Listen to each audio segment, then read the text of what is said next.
স্মৃতির পাতায় আরও একটা দিনকে অ্যাড করতে আজকের এই ব্লগটা। প্রতি বছর কোনো ভিডিও আমার ফোনে থাকুক আর না থাকুক, কৃষ্ণনগর বারোদোল মেলার ব্লগ প্রত্যেক বছরই একটা করে থাকছে।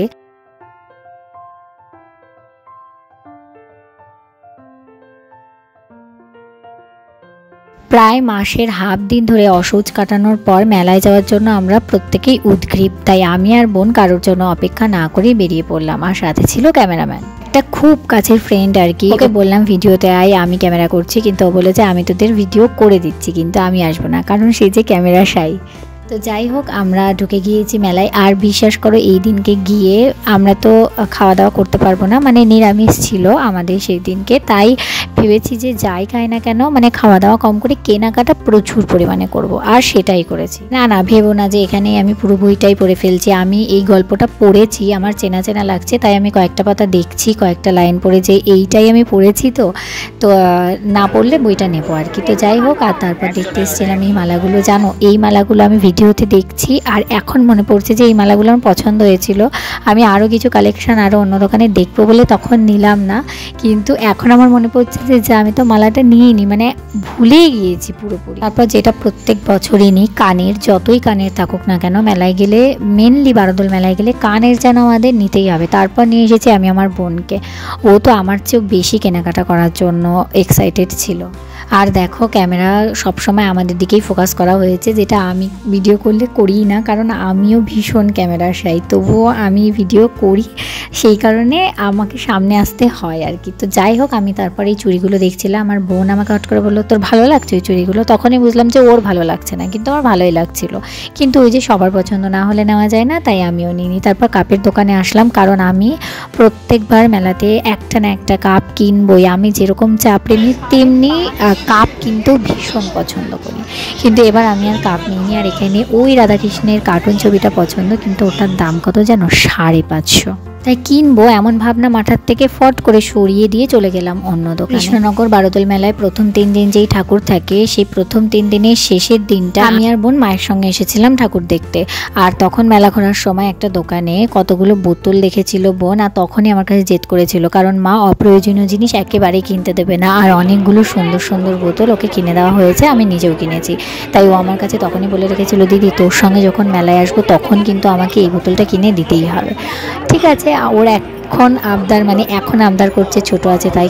কদিন পর যখন আরেকটু বড় হয়ে যাবে তখন তো আর করবে না, তাই আমি ভেবেই রেখেছিলাম যে ওকে ঠিকই দেবো যত দামি হোক না কেন। কিন্তু তারপরে বোতল দেখতে দেখতে আমরা এই কফি মাগ না কি, এগুলো এতটা পছন্দ ওর আর আমার দুজনেরই, এতটা অ্যাস্থেটিক, এগুলো এতটা সুন্দর যে ওর বোতলের চিন্তাটা মাথা থেকে সরেই গেল। আর এর আগে, মানে ওই কাপটা নেওয়ার আগেই বোতল দেখছিল, কিন্তু ভাগ্যিস ওখান থেকে নিয়ে নিই, তারপর এই কাপটা নেওয়া হয়েছে, যেটা আমি আর বোন দুজনেই ইউজ করতে পারবো। বিশ্বাস করো, জিনিস নিয়ে আর না নিই, এত পরিমাণে হেঁটেছি, এত পরিমাণে ঘুরেছি, আর প্রত্যেকটা দোকানে এইভাবেই প্রত্যেকটা জিনিস হাতে নিয়ে দেখেছি, মানে ভীষণ ভালোভাবে ঘুরেছি সেই দিনকে মেলাতে। আর আমাদের পুরো পা ব্যথা হয়ে গিয়েছিল। আর এই কলকাতারগুলো তো বাচ্চাদের জন্য, তবুও আমি দেখছিলাম, আমি সব জিনিসই তাই করি, মানে বাচ্চাদেরও বড়দের আমি খুঁটিয়ে খুঁটিয়ে দেখি। আর এইটা হচ্ছে মেলা এবার প্রথমবার এসেছে।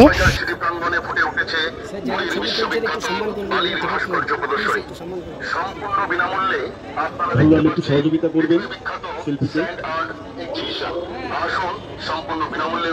অসংখ্য ধন্যবাদ। আমাদের প্রদর্শনী ভালো লাগলে একটু শিল্পীকে সহযোগিতা করবেন। যারা ছবি তুলছেন অবশ্যই শিল্পীকে 20 টাকা দিয়ে যাবেন। আমাদের এটা রুজিরুটি, আমাদের কোনো গভর্নমেন্ট সাপোর্ট নেই। ছবি তুললে অবশ্যই শিল্পীকে একটু 20 টাকা দিয়ে সম্মানিত করবেন। টিকিট করে নিয়ে আপনার সহযোগিতা আসলে খুব, অসংখ্য ধন্যবাদ। Thank you. এই স্যান্ডারটা প্রথম এসেছে, আর আমি তো এইসব জিনিস দেখতে ভীষণ পছন্দ করি, তাই ভেতরেও গিয়েছিলাম। আর বাইরে থেকে ফ্রি বললো, ভেতর থেকে কি ঠিকই সম্মান দিন করে 20 টাকা করে প্রত্যেকের থেকেই কাটা হচ্ছে। আবার বলা হচ্ছে যে যারা ক্যামেরা করছে তাদেরকে তো দিতেই হবে। তো যাই হোক, তারপর চলে গেলাম বইয়ের দোকানে। বেশ কয়েকটা বইয়ের দোকান বসেছিল, তবে আমার কাছে তো লিস্ট করা থাকে কি বই আমাকে কিনতে হবে, আর প্রত্যেকটা বই আমি দেখছিলাম। আর লাস্ট পর্যন্ত আমি দেখলাম যে ওইটা ছিল চোখের বালি, যেটা আমি কয়েক দিন আগেই পড়লাম, আর তারপর দেখছিলাম যে হ্যাঁ এটা আমি পড়েছি। তো তারপর গেলাম আমি ওই আদর্শ হিন্দু হোটেল বইটা নিতে, বিভূতিভূষণ বন্দ্যোপাধ্যায়ের।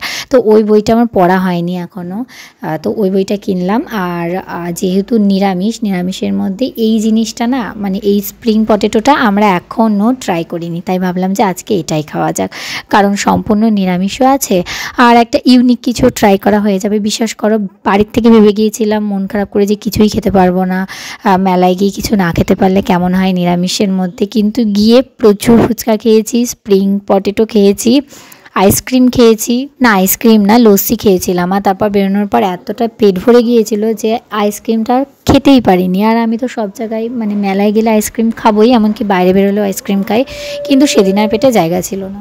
দেখো, অন্যান্য ভিডিওর তুলনায় এই ভিডিওটা অনেকটাই বড় হয়ে গেছে, তাই আমি কি কি কিনেছি সেটা আর এই ভিডিওতে দেবো না, আমি একটা শর্টসে দিয়ে দেবো। তাই এখান থেকে শুধুমাত্র এই বারোদলের ব্লগটাই দেখা যাবে, আর কি কি কিনেছি সেটা শর্টসে, তাই সাবস্ক্রাইব করে রেখো। তারপর বোন এখান থেকে কিছু কাপ নিয়ে নিল। আসলে ব্যাপারটা শোনো, আগের বার বারোদল থেকে র চা খাওয়ার কাপ নিয়েছিলাম, মানে আমি যখন মিল্ক টি খাই তখন একটু অ্যাস্থেটিক একটু সুন্দর দেখে কাপ নিই, আর যখন র চা খাওয়ার জন্য নিই লিকার চায়ের জন্য তখন একটা নর্মাল কাপ নিই, ওই 10-20 টাকার। তো আগের বার বারোদল থেকে যেই কাপগুলো কিনেছিলাম, ঠিক এইবার বারোদলে ঠিক আগে ওই 4টে কাপই ভেঙে গেছে, তাই জন্য আমরা র চা খাওয়ার কাপ নিলাম, খুবই নর্মাল। আমি জানি না এটা কার কার হয়, তবে আমার হয় যে সুন্দর কাপে যখন খাবো তখন আমি সুন্দর করে দুধ চা বানিয়েই খাবো। আর লিকার চা খাওয়ার জন্য নর্মাল কাপই ঠিক আছে, সেটা আবার বেশি ভালো কাপে দিতে গেলে একটু কেমন যেন দেখায়, জানি না আমার এটা কেন মনে হয়, তবে মনে হয়। ক্যামেরাম্যান তো এখানে মেলা কম আর আমাদের বেশি, আর লোকজনকেও বেশি তুলেছে, যখন তখন যে কেউ ভিডিওর মধ্যে হুটহাট করে ঢুকে পড়েছে, সেটা ক্যামেরাম্যানের দোষ, তাদের দোষ না। আর বোন এখানে বলছিল টাটা করে ভিডিওটা শেষ করার, আমি বলছিলাম যে না, আমার ভীষণ লজ্জা করে, আমি এমন ছ্যাবলামো করতে পারবো না। ওখানেই শেষ নয়, তারপর আমাদের মনে হলো একটু ঠান্ডা খাওয়া অত্যন্ত প্রয়োজন, আর বোন আগের দিন বলেছিল লস্যি খাবে, তাই জন্য আরও বেশি করে লস্যিই খেতে গেলাম। তারপর আমরা বাড়ি চলে এসেছি, আর আমাদের পা পুরো ব্যথা হয়ে গিয়েছিল।